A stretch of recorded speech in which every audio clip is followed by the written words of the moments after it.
Hola, bon dia, què tal amics? Ja estem ací, una setmana més, i avui continuem amb aquesta rutina de molta activitat per a tots vosaltres. Però abans de contar-vos les novetats d'aquesta setmana, vull com sempre explicar-vos que amb Viatges Caimán mai pagaràs de més, perquè sempre tenen ofertes, promocions, algun cupó per a posar de descompte en la seva pàgina web. Sempre podreu trobar alguna cosa, algun tipus de descompte que siga interessant, com o bé mirant en la seva pàgina de Facebook de Viajes Caimán Tours o també en la seva pàgina web directament. Podeu contactar amb ells a través dels seus telèfons, tant el fixe com per WhatsApp en el mòbil, i bé, heu de saber que Viatges Caimán està ací a Monòver, al carrer Boguer. És molt important que conegueu que podeu fer els vostres pressupostos, anar a consultar les seues pàgines i vosaltres mateixa observar quin tipus de tarifes o quin tipus de viatge voleu fer, i després ja acudir allí a les seues oficines i acabar de perfilar-ho tot. Se poden fer viatges escolars, viatges col·lectius, d'associacions, el que vulgueu. És molt fàcil i molt còmode, i com ja sabeu, amb Viatges Caimán viatjareu fenomenal.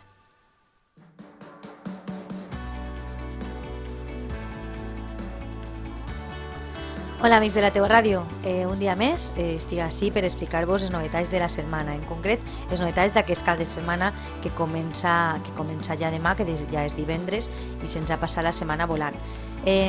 Ja és novembre i ja comença a haver molta activitat, exposicions, presentacions de llibres, ruta d'etapes, i bé, la fira ja està muntada en l'antic camp d'esports de les Moreres i ja comença a veure's l'ambient de la fira, però encara falta un parell de setmanes per a això.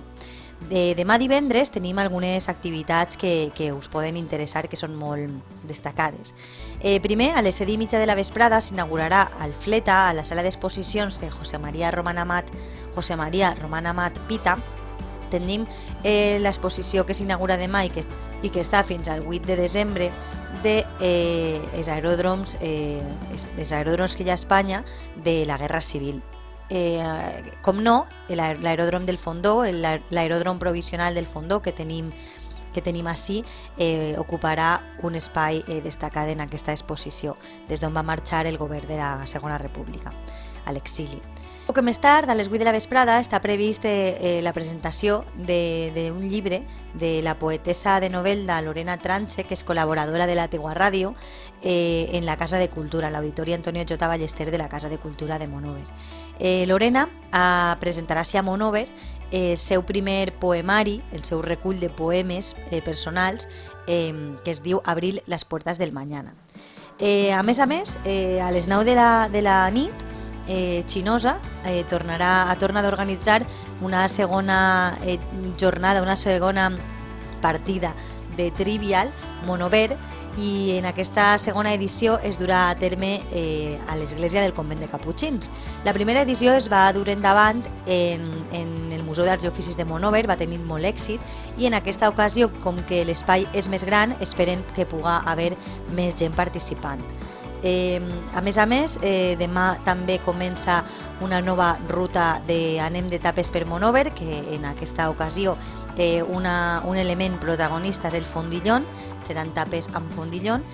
I bé, a banda d'aquestes activitats que es duran a terme divendres, cal tenir en compte que el dissabte es durà a terme en el Teatre Principal el Festival de Dansa de l'Escola d'Alicia Alba. Començarà a les 6 de la vesprada i té un preu de 3 euros i va a benefici d'Asprodi's. També cal destacar que la missa de Santa Bàrbara, que fan sempre la missa el primer dissabte de mes, com que la setmana passada era pont per l'1 de novembre, serà també el dia 9, el dissabte 9 de novembre. I poca cosa més, jo crec que en totes aquestes activitats solament el que podem dir-vos és que disfruteu, que passeu un bon cap de setmana, que gaudiu de totes aquestes activitats i, com ja sabeu, que ens porteu a la butxaca.